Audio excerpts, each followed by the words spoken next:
캐나다에 살면서 특히 이제 가정집을 보면 한국에 있는 가정집하고는 가장 크게 다른 점이 나무 위주로 지어졌다라고 하는 것일 거예요. 나무로 지어지면은 편리한 점이 뭘까요? 고치고 바꾸는데 쉽게 고칠 수 있다라고 하는 장점이 있습니다.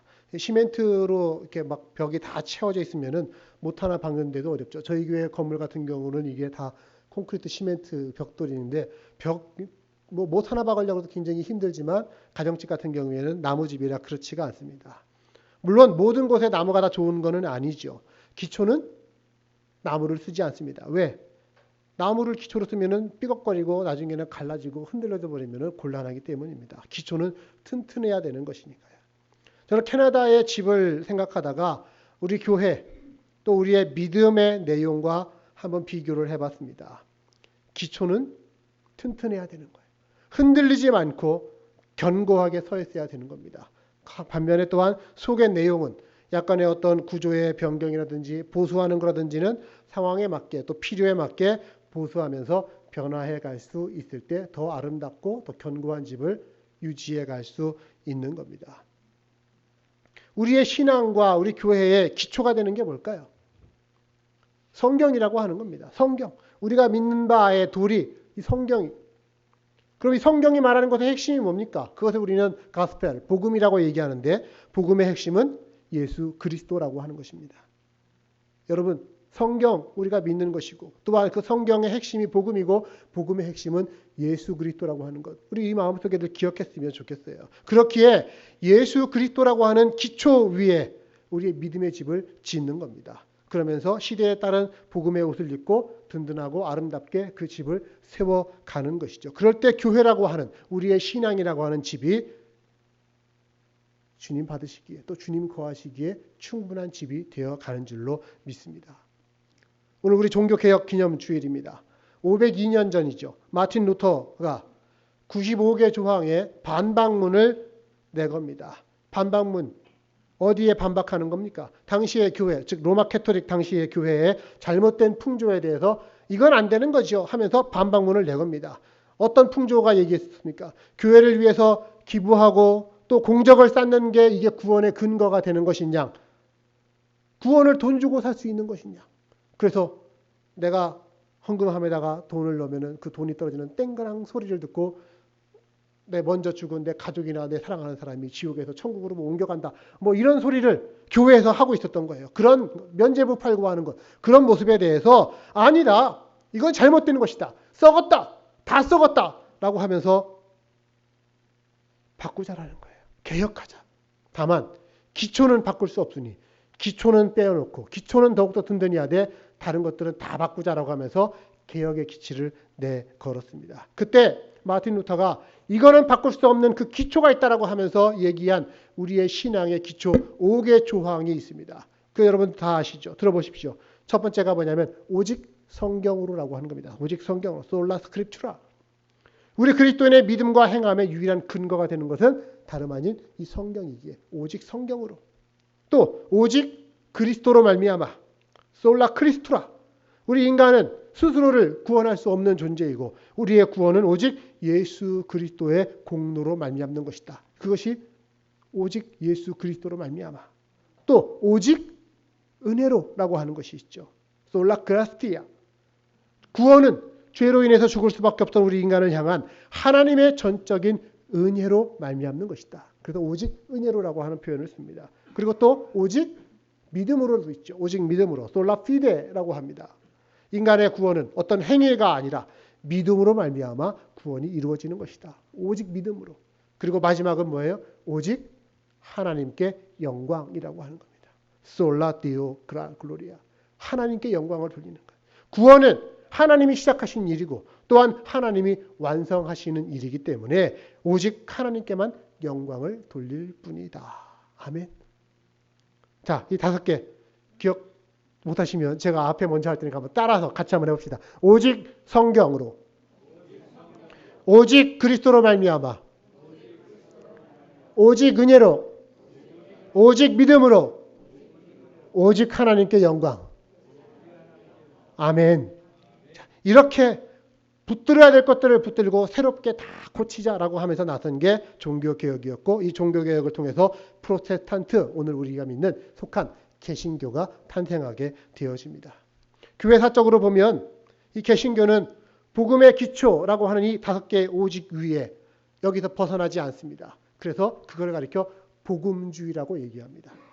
그러면서 각 시대마다 그 시대에 필요한 옷을 바꿔 입으며 자기들의 복음을 계속 발전시켜 나아갑니다. 16세기에 처음에 종교개혁주의자들은 개혁주의를 주장했습니다. 우리 바꿔야 한다. 새로워져야 한다. 본질로 돌아가야 한다라고 하는 것이죠. 그리고 17세기에는 독일을 중심으로 해서 경건주의가 발현합니다. 경건주의는 뭐냐면 우리 인간의 거듭남뿐만 아니라 경건한 삶에 대한 헌신이 우리에게 너무 중요한 것이고 필요한 것이다.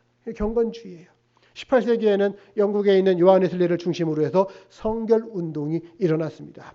구원에서 머무르는 것이 아니라 성결로 이어져 가야 한다는 거예요. 그래서 결국은 어디까지? 성화의 단계, 은혜의 자리에까지 나아가는 것이 우리에게 필요하다를 강조하던 때가 18세기 성결운동이었습니다. 19세기에서 20세기에는 가장 대두되는 것이 성령이었습니다. 성령. 그래서 성령의 시대라고 얘기해요. 성령운동.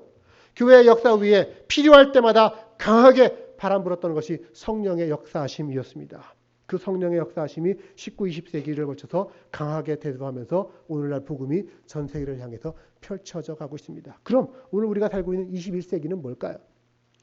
그건 뭐 아직 딱히 뭐라고 할 수 없어요. 고작 19년 정도 지나갔으니까 아마 지나고 나면은 역사가들이 21세기는 무엇의 시대였다라고 얘기할 수 있겠죠. 그러나 그 무엇이 되든지 간에 변함없는 것이 있습니다. 뭐예요? 교회의 역사 위에 나타난 복음주의라고 하는 기초만큼은 흔들리지 않는 것입니다. 변하지 않는 겁니다. 그러면서 거기에 기초를 두고 하나님의 나라는 더 온전해지고 확장되어 갈 줄로 우리는 믿습니다. 물론 그런 각 시대의 긍정적인 모습뿐만 아니라 부정적인 모습도 있죠. 잘못된 풍조를 따르는 기독교의 모습. 이거는 뭐 어느 시대나 늘 똑같습니다. 그런 것 때문에 교회가 옛날에도 욕먹었고 비난받았고 오늘날에도 교회는 위기를 맞이하고 있는 부분들도 얼마든지 있습니다. 뭐예요? 세속주의, 그거에 따른 우상 숭배, 하나님을 섬기는 것이 아니라 자기 자신을 섬기고 물질을 섬기고 돈을 섬기는 것, 정욕과 명예와 권력들을 섬기는 기독교의 모습. 교회 안에도 분명히 그런 모습이 있어서 이것이 사회의 지탄을 받는 겁니다. 또 잘못된 교권주의가 있습니다. 교회의 권력을 소수 일부가 독점하고 그것을 남용하고 오용하게 될 때 그때 교회는 흔들릴 수밖에 없는 겁니다.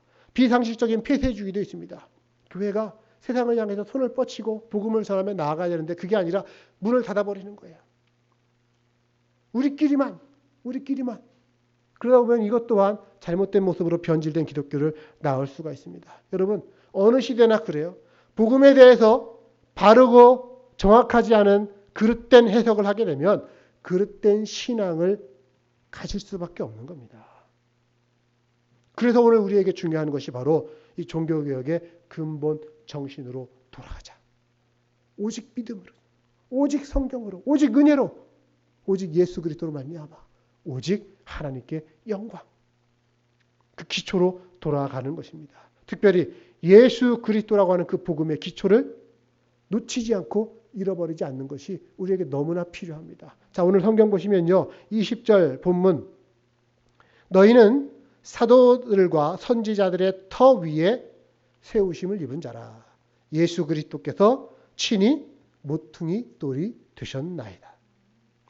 자, 교회와 성도는 어떤 터 위에 세워집니다. 그게 뭐예요? 사도들과 선지자들의 터, 교회의 역사를 얘기하는 것이거든요. 근데 그 밑바탕에 보니까 모퉁이 돌이 있습니다. 그 모퉁이 돌을 예수 그리스도로 세웠다, 놓았다라고 얘기합니다. 모퉁이 돌하니까 모퉁이에 있는 돌 같이 얘기하지만 영어로는 뭐라고 얘기해요? 코너스톤입니다. 코너스톤. 뭐예요? 각 집에 내 기둥, 가장 흔들리지 말아야 될 곳에 그 포스트를 딱 박는 거예요. 무엇으로? 예수 그리스도로. 그래서 예수 그리스도가 우리의 믿음의 주춧돌이 되는 거예요. 결코 흔들릴 수 없는 기초를 예수 그리스도 위에 두는 것을 얘기합니다. 그리고 난 후에 거기에 오늘의 시대에 필요한 복음의 옷을 입고 날마다 개혁하며 변화되어져 가야 한다라는 것. 이게 개혁 정신인 것이죠.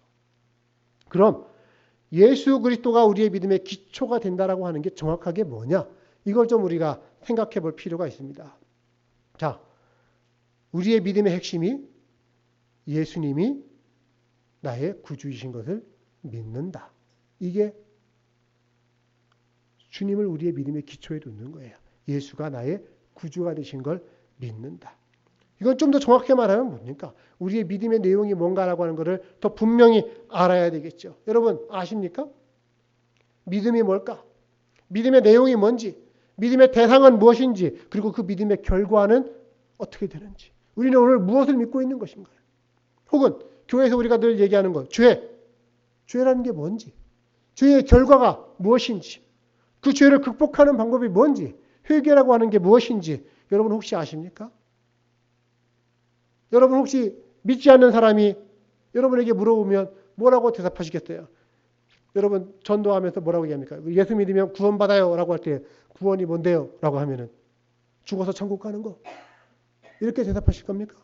물론 그것도 있죠. 하지만 그것이 다가 아니잖아요.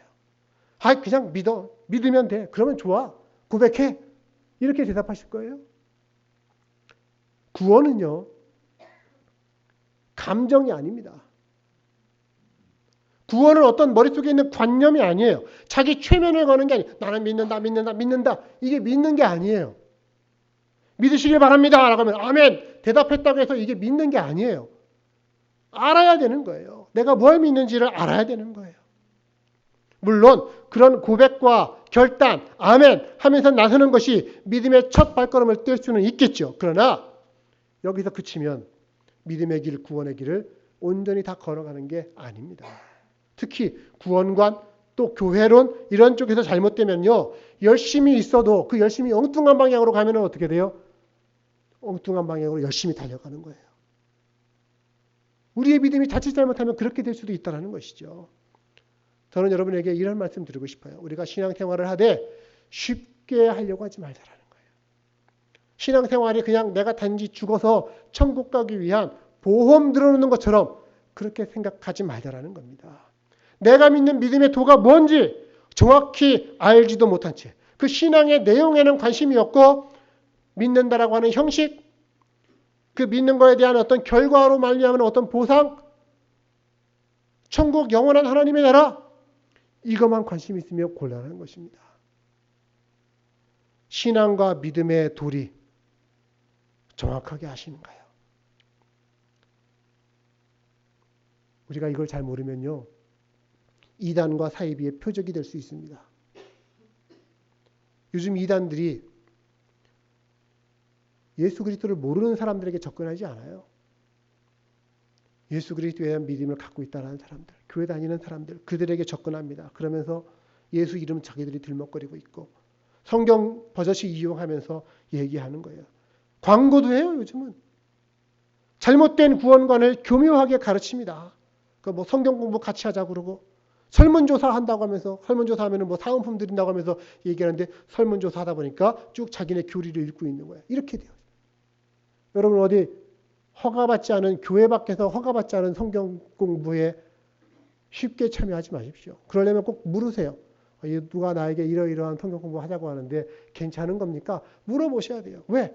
세상은 너무나 교묘하게 위장하고서 우리에게 다가오는 사탄의 술책들이 그만큼 많이 있기 때문입니다. 처음에는 괜찮은 것 같은데 나중에 가보니까 교주 이름 들먹거리고 있는 거. 아무개가 신통방통하다든지 뭐 아무개가 뭐 성경 말씀을 짝짝짝 잘 맞춘다느니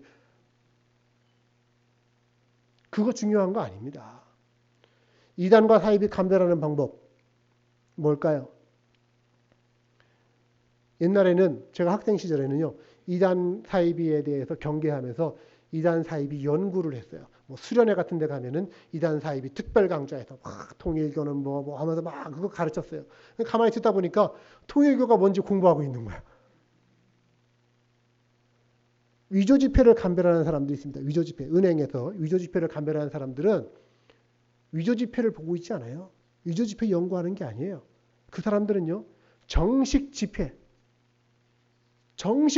놓고서 그거 갖고 놀고 있는 겁니다. 그거를 쭉 쳐다보고 있는 겁니다. 그러다가 그 가운데 잘못된 위조지폐 하나를 가운데 확 슬며시 끼워놔요. 그러면은 한참을 보다가 이건 뭔가 이상한데 하면서 그거를 빼놓고 발견하게 되는 거예요. 이게 분별이 생기는 것입니다. 마찬가지예요.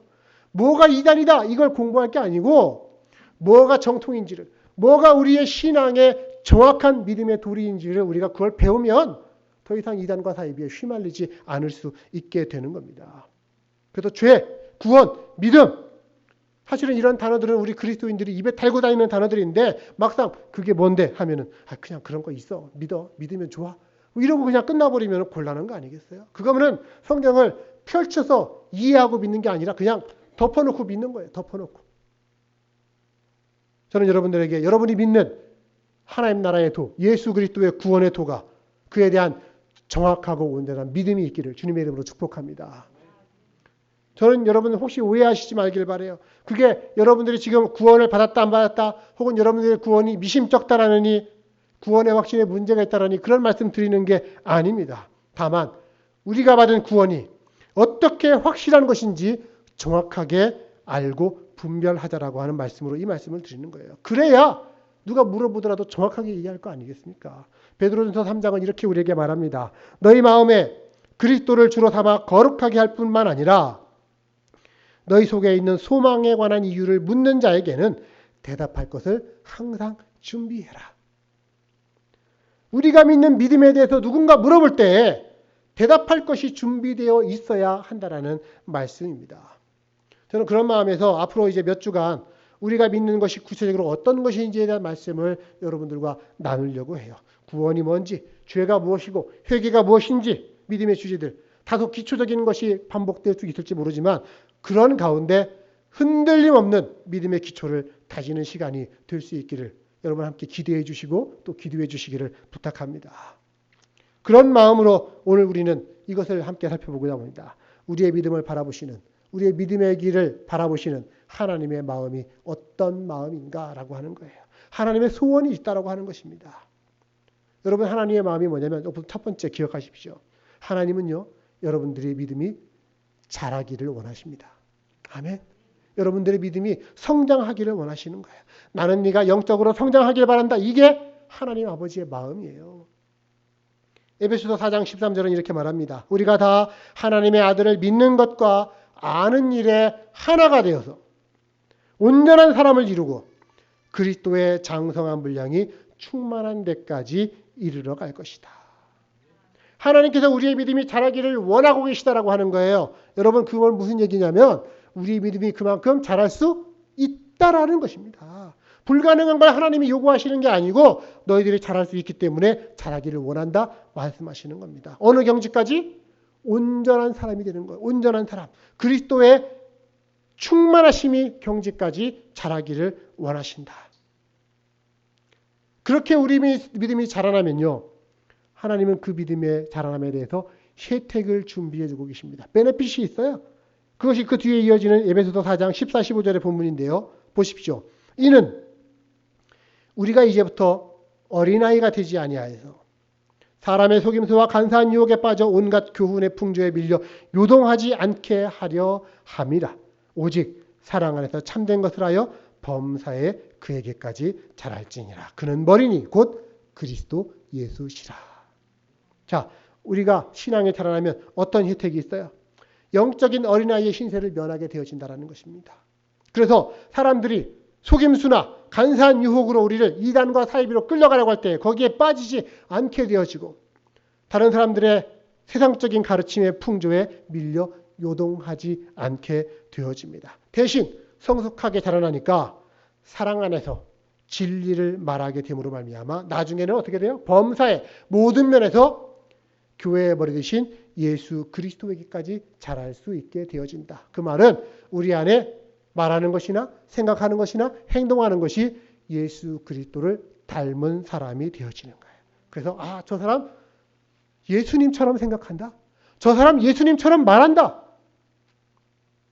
우리 그리스도인들의 꿈이 있다면 이런 것이 돼야 되지 않겠습니까? 예수님처럼. 꼭 예수님처럼. 우리 한번 따라합시다. 예수님처럼. 꼭 예수님처럼. 예, 꼭 예수님처럼 그렇게 되어지는 것. 우리 한 사람 한 사람이, 그리고 우리가 모인 교회가 영적으로 성장하고 성숙해 나아가서 예수 그리스도처럼 되어지는 그 온전한 믿음을 향해 나아가기를 원합니다. 그게 우리가 누리는 구원의 황홀한 감격이에요. 그거 맛보고 누려야 되지 않겠습니까?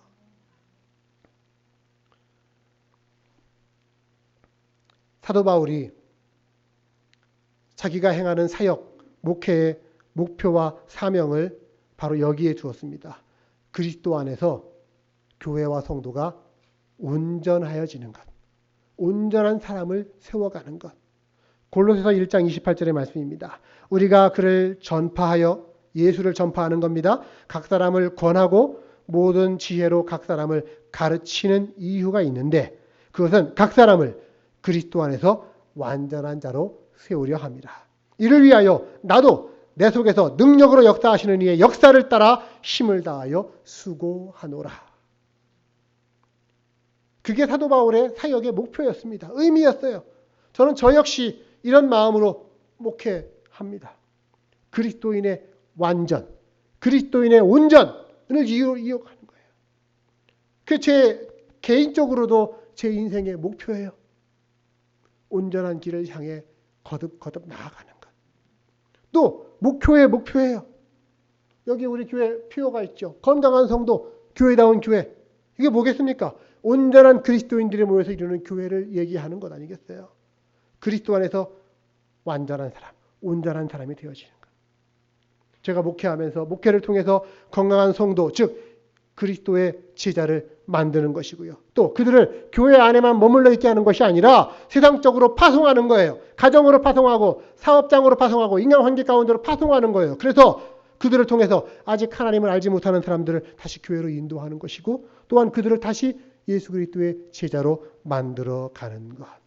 그래서 어떻게 합니까? 궁극적으로는 뭐예요? 궁극적으로는 하나님의 이름이 영화롭게 되어지는 거예요. 하나님 나라가 이 땅에 오게 하는 것이고요. 하나님의 뜻이 하늘에서처럼 이 땅에 이루어지는 것이고요. 그래서 나라와 권세와 영광이 하나님께 모든 것이 다 돌아가게끔 하는 것, 이게 제가 하고 싶은 일이고 목회와 교회의 목표이고 비전인 것입니다.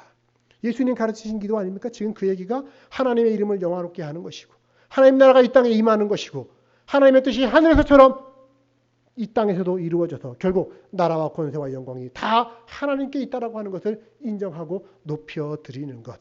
이것의 기초가 되는 게 뭐냐? 바로 우리가 그리스도 안에서 온전한 자가 되는 길입니다. 어떤 분은 온전하다라고 하는 이 말에 좀 거부감이 드실 수 있는 분이 계실지 모르겠습니다. 완전? 온전? 어떻게 사람이 완전해질 수 있고 온전해질 수 있느냐? 예, 저도 동감합니다. 사람은 완전해질 수 없어요. 하지만 여러분을 향한 하나님의 소원은 분명 그렇습니다. 여러분이 온전해지기를 원하고 계십니다. 왜 그러냐면 그 소원을 갖고 계신 분이 하나님이시기 때문이에요. 그 하나님이 온전하신 분이기 때문이에요. 그 하나님께서 우리에게 원하시는 것은 내가 거룩하니 너희도 거룩하나 라는 말씀처럼 하나님의 온전하심을 닮은 온전한 성도가 되기를 원하는 것입니다. 즉 예수 그리스도를 닮은 작은 예수로 여러분 한 분 한 분이 그렇게 살아가기를 우리 하나님은 원하고 계신 겁니다. 그렇게 우리가 영적으로 자라기를 원하시는 하나님이 그것을 위해서 필요한 환경을요 다 준비해 두셨어요. 야, 자라라 하고서 그냥 내버려 두시는 게 아니라 자라기 위한 환경을 하나님은 준비시켜 놓으셨습니다. 하나님은 준비하시는 하나님이시거든요. 영적으로 필요한 환경이 준비되어 있다는 하는 말씀입니다. 그게 지금 여기 보면은 맨 마지막에 뭐라고 되어 있어요? 사도 바울이 나도 내 속에서 능력으로 역사하시는 이의 역사를 따라. 바울이 느끼고 있어요. 자기 안에 하나님의 능력으로 역사하시는 이가 있다라는 겁니다. 그게 누구예요? 곧 성령님이죠. 성령님. 우리 안에 역사하시는 그 성령님의 인도하심이 사도 바울에게 있고 우리 안에도 여러분 안에도 이 교회 안에도 있는 줄을 믿으시기를 바랍니다. 그래서 바울은 그 성령님의 역사하심을 따라 수고하는 거예요. 바울은 바울대로 수고하는 겁니다. 저는 저대로 수고하는 것이고 여러분은 여러분대로 수고하는 겁니다. 그렇게 서로 전심전력 애쓰면 그 안에 성장이, 성숙이 이루어져 가는 거예요. 하나님의 뜻입니다. 우리가 성장해 가는 것이 하나님의 뜻입니다. 그리고 하나님은 그것을 위해서 준비하셨고 도우시는 은혜가 있습니다. 빌립보서 2장 13절의 말씀도 보십시오. 우리 한번 같이 읽어볼까요? 시작. 너희 안에 행하시는 이는 하나님이시니 자기의 기쁘신 뜻을 위하여 너희에게 소원을 두고 행하게 하시느니라. 아멘. 저는 이 말씀이 너무 좋아요. 너희 안에 역사하시는 이는 하나님이시다. 하나님이 내 안에 역사하신다. 그 하나님은 삼위 하나님이죠. 성부 하나님, 창조와 섭리, 주권의 하나님 뿐만 아니라 성자 예수 그리스도, 성자 하나님, 대속과 구원의 하나님, 그리고 성령 하나님, 동행과 인도의 하나님, 그 삼위 하나님이 당신의 기쁘신 뜻, 우리의 구원과 온전한 성숙을 위해 그것을 이룰 수 있도록 우리 안에서 일하고 계시다라고 하는 것을 믿으시기를 바랍니다. 하나님 그렇게 역사하고 계신 거예요. 그뿐입니까? 베드로후서는 또한 이렇게 말합니다. 1장 3절. 그의 신기한 능력으로 생명과 경건에 속한 모든 것을 우리에게 주셨다. 이는 자기의 영광과 도구로서 우리를 부르신 이를 알므로 말미암음이라. 이로써 그 보배롭고 지극히 큰 약속을 우리에게 주사 이 약속으로 말미암아 너희가 정욕 때문에 세상에서 썩어질 것을 피하고 신의 거룩한 성품에 참여하는 자가 되게 하려 하셨느니라. 아멘. 뭐예요? 하나님이 그 신기하고 놀라운 능력으로 생명과 경건에 속한 모든 것을 이미 우리에게 주셨습니다. 우리의 신앙 성장에 필요한 모든 것을 이미 우리에게 주셨다라는 말씀입니다. 그리고 그것을 통해 보배롭고 지극히 큰 약속을 우리는 이제 바라봅니다. 그 약속은 뭐예요? 죄로 말미암아서 우리의 영혼이, 우리의 삶이 썩어지는 것을 피하는 것입니다. 이게 구원이에요. 더 나아가서 하나님의 신성하고 거룩한 성품에 참여하게 되어지는 것, 온전함입니다. 이 세상에서 죄를 이기고 하나님의 성품에 참여하는 것. 우리 인간으로서 누릴 수 있는 최고의 영광 아니겠습니까? 그냥 두면은 죄 때문에 하나님을 알지 못하고 죽어 영원한 형벌에 처할 수밖에 없었던 내가, 여러분들이 하나님이 준비하신 신기한 능력과 은혜로 말미암아서 세상에서 썩어질 것들을 피해서 구원받는 것. 더 나아가서 하나님의 거룩한 성품에 동참하게 되어지는 것. 그 은혜를 하나님께서 준비하셨고 또한 그것을 이루어 갈 줄을 믿으시기를 바랍니다. 하나님은 그렇게 역사하고 계세요. 얼마나 보배로운 약속인지, 얼마나 벅찬 약속인지요. 이것을 위해 오늘 하나님이 일하고 계십니다. 그럼 하나님은 그렇게 일하시니까 그러면 하나님이 하시면 뭐 당연히 되겠지 하고서 나는 팔짱 끼고 가만히 앉아 있든지 하면은 이건 곤란한 것이죠. 하나님이 준비하셨다고 해서 신앙 성숙이 저절로 이루어지느냐? 그렇지 않습니다. 하나님은 하나님 편에서 하시는 일을 하시는 것이고 우리는 우리 편에서 해야 할 일이 있습니다. 자, 이 자리에 오신 여러분들 모두가 저는 다 하나님의 거룩한 성도, 하나님의 자녀이라고 믿고 있습니다. 그러나 하나님 자녀라고 하더라도 각각의 신앙의 성숙의 정도, 자라남의 정도는 다르죠. 그렇기에 신앙 성숙의 목표도 다릅니다. 어떤 장로님의 신앙 성숙의 목표와 어떤 초신자의 신앙 성숙의 목표는 다른 거예요. 교회에 처음 속한 사람은 신앙 성숙의 목표가 뭡니까? 거듭난 자가 되는 겁니다. 예수를 알되 그를 나의 구주로 받아들이는 거예요. 이 거듭남이에요. 또 거듭난 자는 신앙 성숙의 목표가 뭡니까? 예수 그리스도의 제자가 되는 것입니다. 예수를 알되 그 예수를 구세주로 뿐만 아니라 구주로, 구주라는 말, 주인으로 나의 주재권을 예수님께 드리는 그런 관계를 만들어 가는 것입니다. 그래서 새신자는 구원받게 하고 또 구원받은 자는 헌신자가 되게 하고 헌신자가 헌신자가 아니라 헌신자예요. 디보션 하는 거예요. 새로운 신자는 구원받게 하고 구원받은 자는 헌신자가 되게 하는 것. 이미 예수 그리스도를 구주로 믿고 구원받은 자라면 구원받은 자녀답게 일상 속에서 예수님의 성품을 닮아 온유하고 겸손하게 살아가도록 그렇게 안내하는 것. 그렇게 나아가는 것. 반면에 어떤 사람은 구원받았다고 하는데 아직 그 속에 세상의 욕망이 드글드글 끓고 있어요. 세상 중심성이 너무 강해요. 자기 중심성이 너무 강해요. 그래서 아직도 세상의 힘을 포기하지 못하고 있고 권력을 포기하지 못하고 있고 돈을 포기하지 못하고 있어요. 그런 사람에게는 신앙 성숙의 방법과 비전이 뭡니까? 인생의 목적을 하나님 안에서 발견하는 것입니다. 내 인생이 내 마음대로 나 이루고 싶은 거 이루기 위해서 떨어진 인생이 아니라 하나님이 내게 계획하고 기대하시는 것이 있구나. 그것을 이루어가는 게 내 인생의 목표가 되어지는 것. 그래서 내가 이제는 먹든지 마시든지 무엇을 하든지 간에 다 하나님의 영광을 위하여 살아가도록 하는 것. 이게 신앙 성숙의 목표가 또한 될 수가 있겠지요. 그렇게 하나하나 성숙하고 성장해 가다 보면 우리 인간이 나도 모르는 새 하나님의 거룩한 성품에 옮겨지게 되어집니다.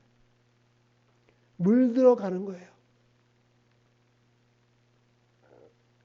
생선을 쌌던 종이는 생선을 빼도 종이에서 비린내가 납니다. 물든 거예요. 향수를 쌌던 종이는 향수를 빼내도 그 종이에서 향내가 납니다. 물드는 거예요. 종이의 본질은 똑같아도 무엇과 같이 있느냐에 따라서 물드는 것이 달라집니다. 세상을 가까이 하고 벗하고 세상에 어울려 살다 보면 세상에 물드는 것입니다. 그러나 하나님을 가까이 하고 하나님과 동행하며 하나님을 향하여 나아가면 하나님께 물드는 거예요. 그렇게 물든 우리 인생과 성품은 우리 눈으로 보는 이 단풍의 아름다움은 전혀 비교할 수 없는 너무나 아름다운 하나님의 성품이 우리에게서 비춰지기 시작하는 것입니다. 그럴 때 우리를 보면서 저 사람은 참 진짜 예수님 같다. 그런 얘기를 할 수 있게 되겠죠. 여러분, 이게 우리의 내적인 혁명입니다. 이게 우리의 비전이 되기를 원합니다. 그럼 이런 소망만 가지고 있다고 되느냐? 그게 아니라는 거예요. 소망을 향해서 가는 실제적인 몸부림이 우리 안에 있어야 됩니다. 비행기가 나는 이유를 아세요? 여러분? 비행기가 날아가는 이유. 너무 어려운 거 질문 드렸나요? 날개가 있기 때문이죠. 그렇죠? 네. 비행기가 나는 건 날개가 있기 때문입니다. 그런데 날개가 있다고 저절로 나는 게 아닙니다. 날개를 이용해서 힘을 다해서 달려가고 솟아 올라가야만 그 날개를 이용해서 중력을 이기고 올라가게 되어지는 거예요. 비행기가 처음에 이륙할 때 자기 가지고 있는 연료의 3분의 1을 쓴답니다. 그만큼 힘을 다해야만 땅을 박차고 올라가게 되어지는 것입니다. 마찬가지예요. 영적인 성장도 훈련을 필요로 합니다. 슬프게도 많은 그리스도인들이 예수 믿고 교회 다니고 또 구원받았다고 얘기한 지 어떤 이는 10년이 되고 20년 되고 또 어떤 이는 어려서부터 해서 평생 50년, 60년이 넘어서도 성장하지 않는 채 그대로 있는 사람들도 많이 있습니다. 그 모습이 마치 비유하자면 영적으로 기저귀를 차고 있는 거예요. 영적인 나이가 50이고 60인데 아직도 기저귀를 차고 있고 젖병 빨고 있고 그럼 그 부모 마음이 어떻습니까? 성장해야 되는 거 아니겠어요? 이유가 뭔지 아십니까? 성장을 위해 훈련에 몸을 던진 적이 없기 때문입니다. 자기를 거기에 투신하지 않기 때문입니다. 저는 수영을 배우면서 그렇다고 제가 수영을 잘하는 건 아니지만 수영을 배우면서 그때 코치들이 한 얘기가 뭐였어요? 머리 박아. 이 얼굴을 물에다가 넣지 않고는 물에서 뜰 수가 없어요. 그래서 머리 박으라고. 그래야만 몸이 뜨게 된다는 거예요.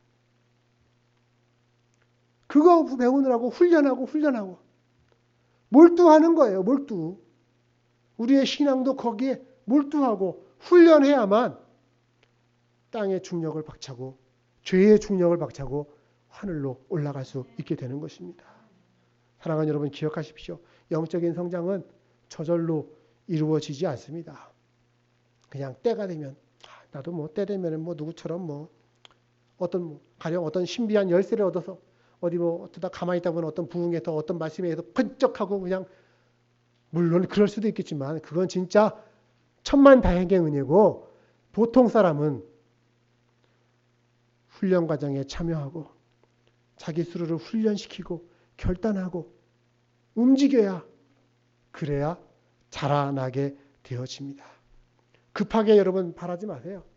한 단계 한 단계 밟아가십시오. 지금 여러분들이 보기에 저분은 진짜 예수님 같다 생각하시는 그분처럼 나도 어느 순간 되겠지, 그렇게 생각하지 마시고, 그분은요 그렇게 어느 순간 되지 않았습니다. 한 단계 한 단계 계단 하나씩 밟아가신 거예요. 우리들도 마찬가지입니다. 그런 계단을 하나하나 밟아가는 겁니다. 오늘 보면 마지막에 보면은 에베소서 2장 21, 22절 이렇게 말합니다. 그의 안에서 건물마다 서로 연결해서 주 안에서 성전이 되어 가는 거예요. 되어 가는 거예요. 그래서 너희도 성령 안에서 하나님이 거하실 처소가 되기 위하여 그리스도 예수 안에서 함께 지어져 가느니라. 그래서 우리 표어가 이거 아닙니까? 거룩한 동행 함께 지어져 가느니라. 그리스도 예수 안에서 서로 교회를 통해 연결되어지고 주 안에서 거룩한 성전이 되어 가면서 함께 지어져 간다라는 거예요. becoming, rebuilding, ing 되어져 가는 중인 거예요. 신앙은 어느 단시일 내에 뭔가 이루어지는 게 아니고요. 영적 훈련을 위한, 영적 성장을 위한 그 훈련의 과정을 견디고 즐기면서라도 그 안에 참여하고 있고 붙들려 있으면 어느 순간 진흙과 같은 우리 자신을 말씀 앞에 내어놓고 기도 앞에 내어놓을 때 어느 순간에 토기장이 되신 하나님께서 우리를 빚어가시고 결과적으로는 그 진흙이 변해서 아름다운 토기가, 쓸모있는 토기가, 깨끗한 토기가 되어지는 것입니다. 그리고 그런 우리를 가리켜서 하나님은 걸작품이 탄생했다, 이렇게 말씀하실 거예요. 자, 기억하십시오. 그리스도인은 태어나는 겁니다. 그러나 그리스도의 제자는 훈련을 통해 만들어지는 것입니다. 말씀 마무리합니다. 오늘 우리 종교개혁 기념주일인데요. 종교개혁의 역사도 그렇고 교회 역사도 그렇고 마찬가지입니다. 기독교가 힘을 잃어갔던 시기들이 교회 역사 가운데 있는데 그때는 항상 똑같은 징조가 있었어요. 뭐예요? 기독교가 믿음의 본질에서 타락했을 때, 퇴색했을 때 그렇습니다. 그래서 본질을 잃어버린 신앙은 껍데기일 뿐인 거예요. 그건 버릴 수밖에 없어요. 대신 튼튼한 믿음의 기초 위에 다시 집을 지어가는 것입니다. 그래서 바람이 불어도 홍수가 나도 무너지지 않는 견고한 믿음의 집으로 함께 지어져가는 저와 여러분, 우리 교회가 되기를 간절히 소망합니다. 그래서 새로워지는 거예요.